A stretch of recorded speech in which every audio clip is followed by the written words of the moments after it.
Baseball season is here at last, and the excitement continues all season long at DraftKings.com, the official daily fantasy partner of Major League Baseball. Daily fantasy means no season-long commitment. Why wait until the end of the season to claim victory when you can win huge cash every day? Hurry to DraftKings.com now and enter promo code PARDON to play for free. You could win part of the $300 million in prizes being awarded this season. Enter PARDON for free entry now at DraftKings.com. That's DraftKings.com.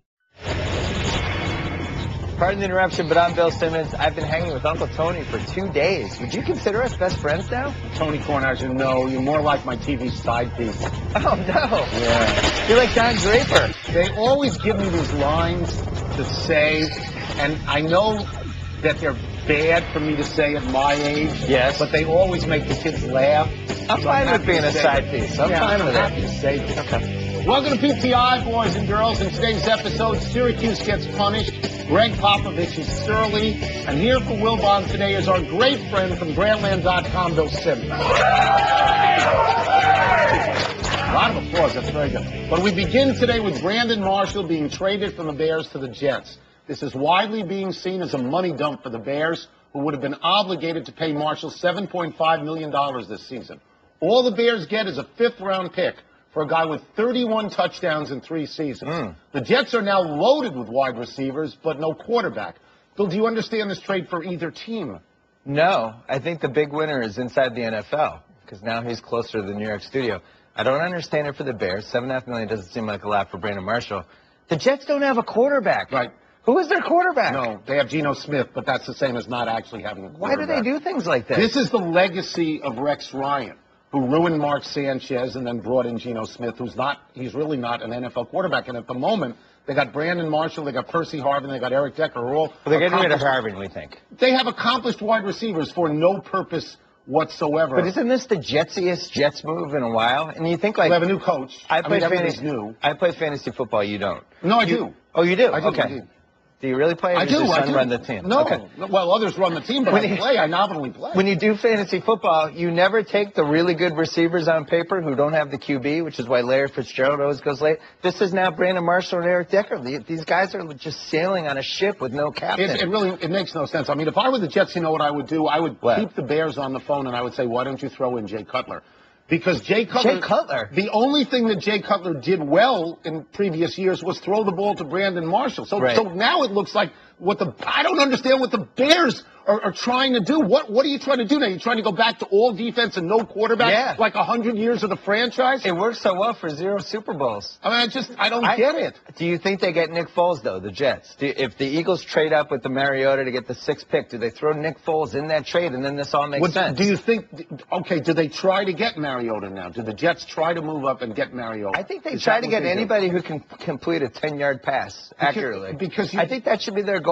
Teams are rarely weakened by making big moves. And I don't think the Jets are weakened, but adding a good wide receiver if you have no quarterback makes no sense. And subtracting a good wide receiver who's the only wide receiver your quarterback ever makes contact with. Right. Does this mean they're going to cut Jay Cutler? Are they just going to ban Jay Cutler? No, you can't cut Jay Cutler. Who would the Bears fans complain about? It's a lot of money. They pay him an awful lot of money. You can't cut him. You need one more terrible year with Jay Cutler for the Bears fans. Big news in college basketball. Turns out that orange really is the new black. See what I did there? That's a good line. The NCAA didn't like that Syracuse used ineligible basketball players in 5 different seasons. So what happened? They took away 3 of Jim Boeheim's scholarships per year for 4 years.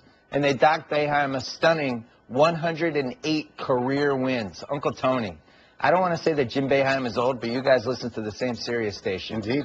Was it fair to cripple the end of his Syracuse run?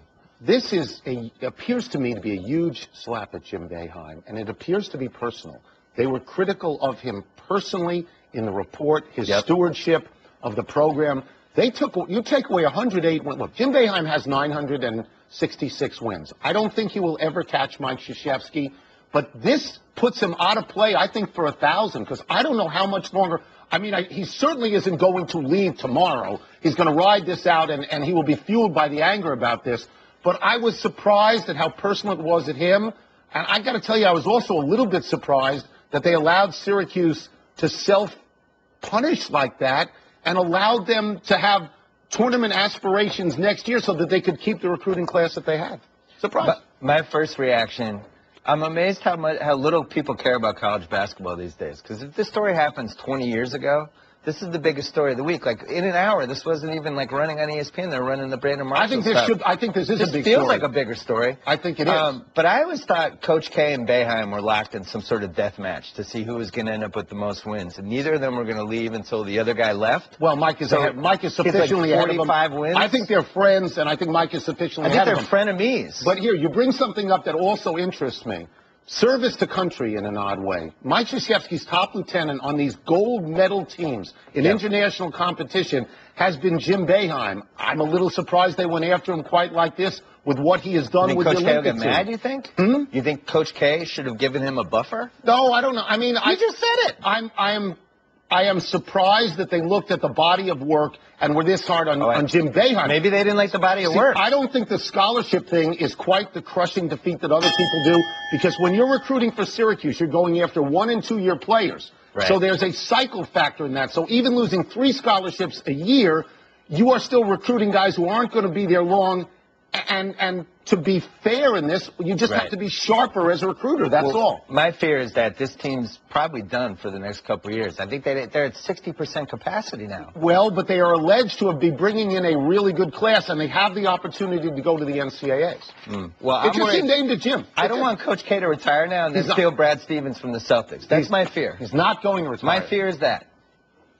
Sleep easy. Okay. Listen up, Billy. We got big executive-level beef in the NBA. Steve Kerr, the coach of the Warriors, versus Daryl Morey, the GM of the Rockets. Kerr took a big shot at Morey when asked if he, Kerr, wanted his player Steph Curry to win the MVP. And Kerr said, quote, "We're trying to win games. We got a lot of work to do. So if Daryl Morey wants to run his own one-man campaign for James Harden, he can do that. That's fine. But we're focused on other stuff." Unquote. Sizzle. Morey came right back saying, quote, "Myself and James are only focused on winning the championship. So I think that's a bit of a straw man argument he set up," unquote. Billy, who you got? Kerr wins that. Easy. First of all, easy, TKO. Is Daryl Morey the dorkiest guy who's ever been involved in like 5 beefs in a calendar year? I can't believe I'm hearing this. He's like a rapper. I love Daryl Morey, but why is he feuding with everybody? I can't believe I'm hearing this. He's like the notorious B.I.G. of this decade. Do you understand that the guy who normally sits there, Michael Wilbon, if you mention anything about Daryl Morey other than he's a god because he went to Northwestern, you get slapped down. I was first on the Daryl Morey bandwagon. I was in the passenger seat. It's interesting. I think there's a lot going on with Daryl. I think he's too out there. I think he gets more press and quotes and attention than every other GM in the league combined. He's got the Sloan Conference, the advanced metrics. He's kind of the face of that. Wilbon says he doesn't know. He's the only one who uses advanced metrics well. All the teams use it. Yeah. But I think all these teams are kind of tired of him. And he's working the press to do Harden, and I think Steve Kerr's like, you know what, we're trying to win a title here. Good luck with your MVP campaign. Sure it felt like a dig. Yeah. It looked like he buried him with this. Look, I think that Steve Kerr was the best analyst in basketball. Hasn't been. And right now, he may be on the road to being the best coach. I mean, people have forgotten Mark Jackson there, even though he won like 50 games. I don't think Steve Kerr is flippant. I think he thought about this.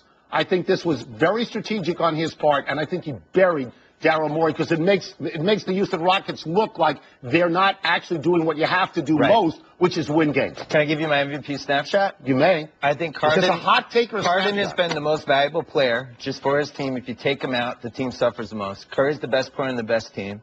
Westbrook has been the best one-man wrecking crew, and LeBron is the best player.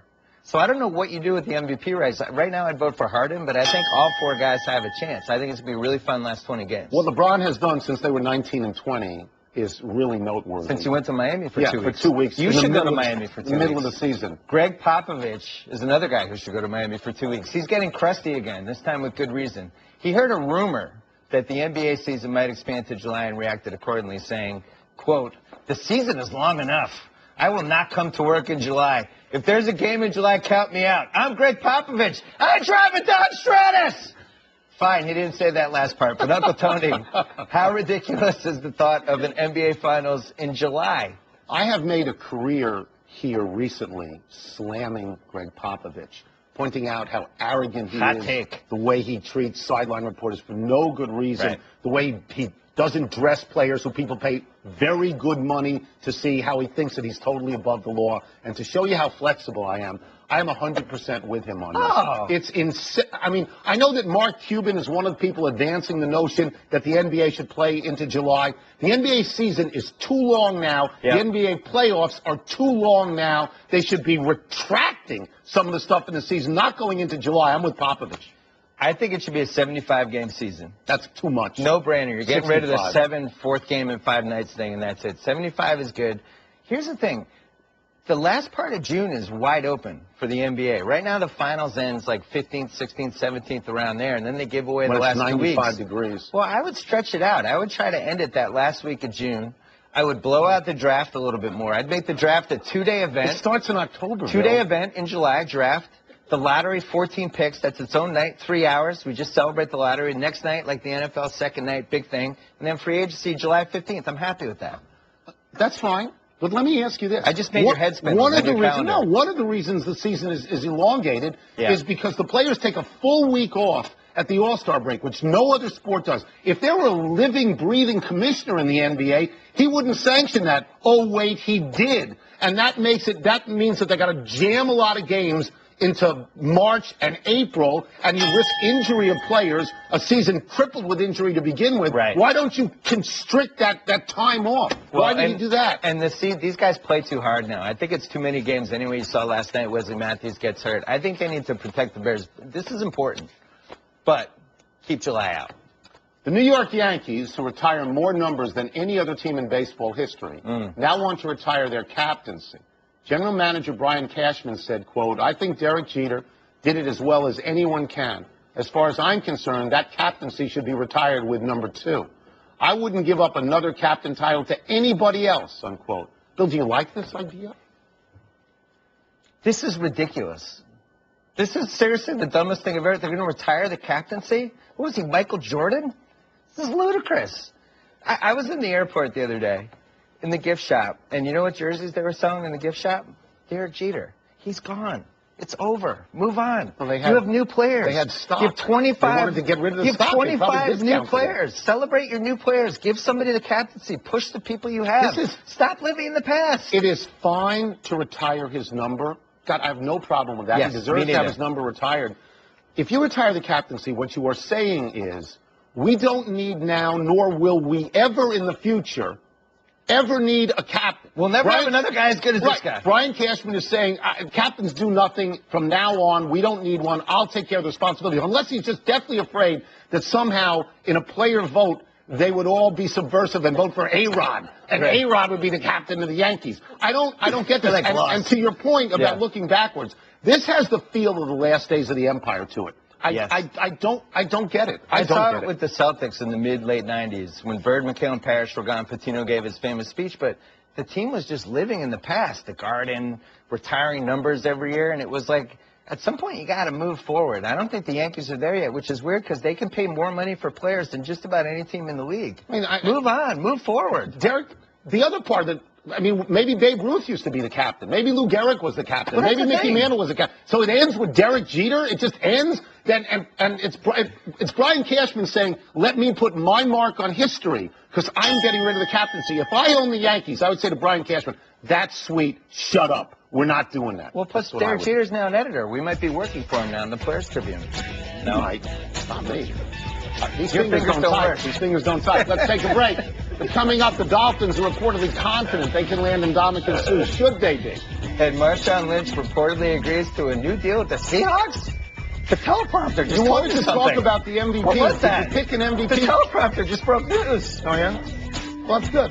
Baseball season is here at last, and the excitement continues all season long at DraftKings.com, the official daily fantasy partner of Major League Baseball. Daily fantasy means no season-long commitment. Why wait until the end of the season to claim victory when you can win huge cash every day? Hurry to DraftKings.com now and enter promo code PARDON to play for free. You could win part of the $300 million in prizes being awarded this season. Enter PARDON for free entry now at DraftKings.com. That's DraftKings.com.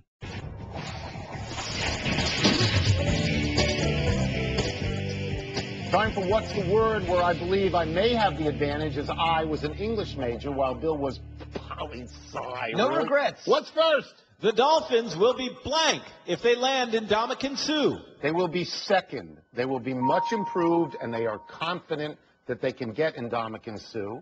In the same division, the AFC East, the Bills are much improved by getting LaShawn McCoy. The Jets, if they get a quarterback, are much improved by getting Brandon Marshall. And the one team that has done nothing except jettison players, the New England Patriots, will beat them all because they always do. So everybody else is playing for second. The Dolphins will be jabronis. What is that? That's a wrestling term. What? Right, in wrestling, in the 80s, they used to bring the guy out who would just get beaten up by whoever the star was. They would call him the jabroni. He was doing a job. Oh. That's everyone in the AFC East. And the Patriots are the star wrestler, and they just kill all the jabronis every year. This is 11 out of 12 AFC East titles. I don't really think it matters if the Dolphins get Suh or not. It matters when Bill Belichick and Tom Brady retire. I don't care about Miami. Every year people say this is the year, and it's not the year. It's not the year. It's still the Patriots' year. Next. Marshawn Lynch is blank for reportedly agreeing to a new deal with the Seahawks. He is smart. He is making huge money, $11 million, a lot of money for running backs now. He's staying with a team that's a really good team. It's the best team for him because in Seattle, the players love him. In Seattle, the coaches back him up. He's got a chance to go for another Super Bowl. The most important thing, beyond the money he can make from the beast mode stuff, which is associated with Seattle, is he will now be in Seattle more than 3,000 miles away from Roger Goodell in the league office in New York. That's smart. I think Marshawn Lynch is boring. Really? Because as a football fan, I was rooting for him to leave the Seahawks and then come back to spite them.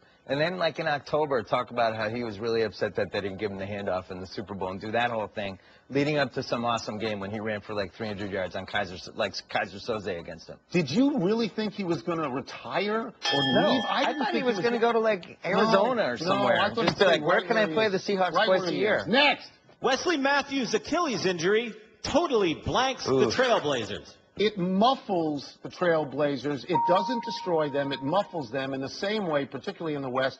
Kevin Durant's injury has muffled Oklahoma City, and Blake Griffin's injury has muffled the Clippers, and Dwight Howard's injury has muffled the Rockets. You go to the East, two more teams with contenders that are contenders. Derrick Rose out, Chris Bosh out. We're seeing stars their teams are being reduced and muffled at this point. Of all those guys you mentioned, I think Chris Bosh is the best comparison. But my word is it bleeps the Blazers. Really? I'm not allowed to say the word I wanted to say, but I can imagine. I thought he was the second best player on the team. He did the most stuff ahead on both ends. Ahead of Lillard?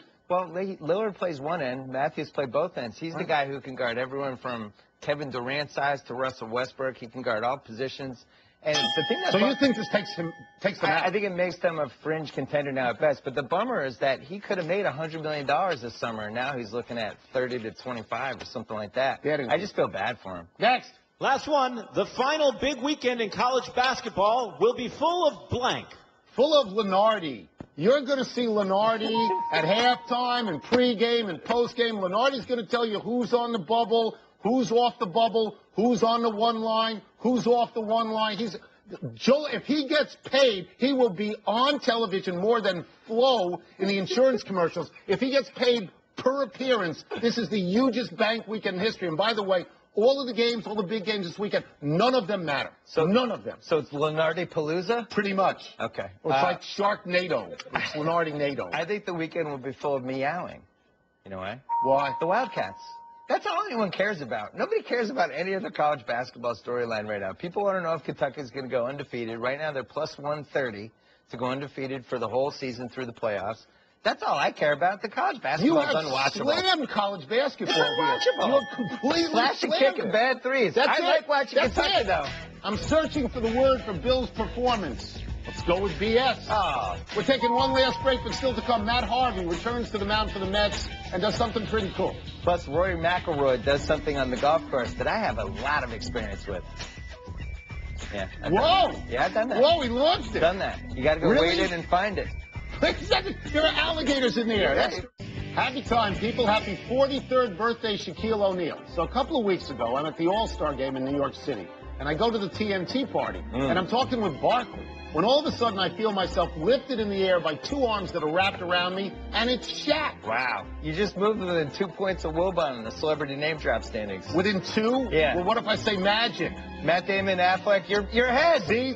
That's good. I said that yesterday, didn't I? Yeah. A not-so-happy anniversary, UC Santa Barbara security. On this day last year, Hawaii coach Gib Arnold was confronted by a maniacal Santa Barbara student who got right up in the coach's face, started screaming at him.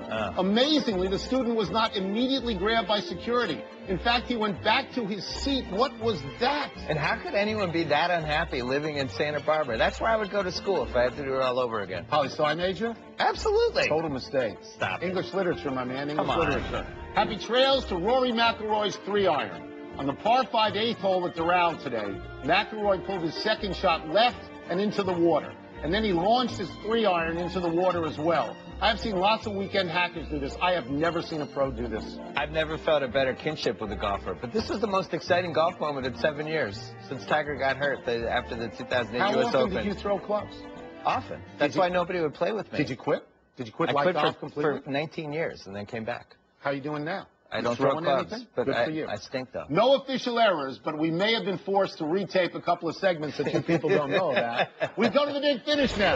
Matt Harvey hit 99 on the gun twice in a spring training debut for the Mets. Are you impressed? Impressed and euphoric. This is great for Mets fans. Texas ace Yu Darvish is headed for an MRI on his right triceps. Big deal? Last year was the elbow. Now it's the triceps. He missed the last 2 months of the season. He's one of the best, if not the best pitcher in the American League. Certainly one of. Yeah. I think this may be a big deal. Rajon Rondo has 0 free throws in his last 5 games. What do you make of that? Par for the course. This is what he does now. He doesn't shoot free throws. He's afraid to get fouled. Doesn't shoot threes. He's not going to be a max player. Wow. The Blue Jays' #1 pitching prospect, Daniel Norris, lives in a van behind a Walmart, Matt Foley style. Make sense? I mean, for me, no. I want limousine service and I want an apartment in the Mayflower Hotel. This kid is 21 years old. I mean, that's the way he wants to live. Last one, Cavs and Hawks tonight. Who you got? I have Rembert Brown's Atlanta Hawks. I think this is going to be a big coming out party for them. Nobody believes in the Hawks. I believe in the Hawks. They need this thing. They do.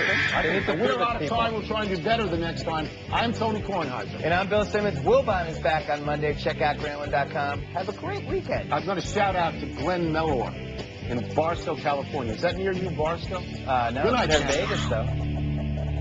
ESPN Radio. With the action on the court, the diamond, or the gridiron, Comes alive. the NBA. The San Antonio Spurs are the world champions. Major League Baseball. San Francisco Giants are the champions of the baseball world. The new college football playoff. College football playoff national champion, the Ohio State Buckeyes. Your home for the best in sports play-by-play. ESPN Radio.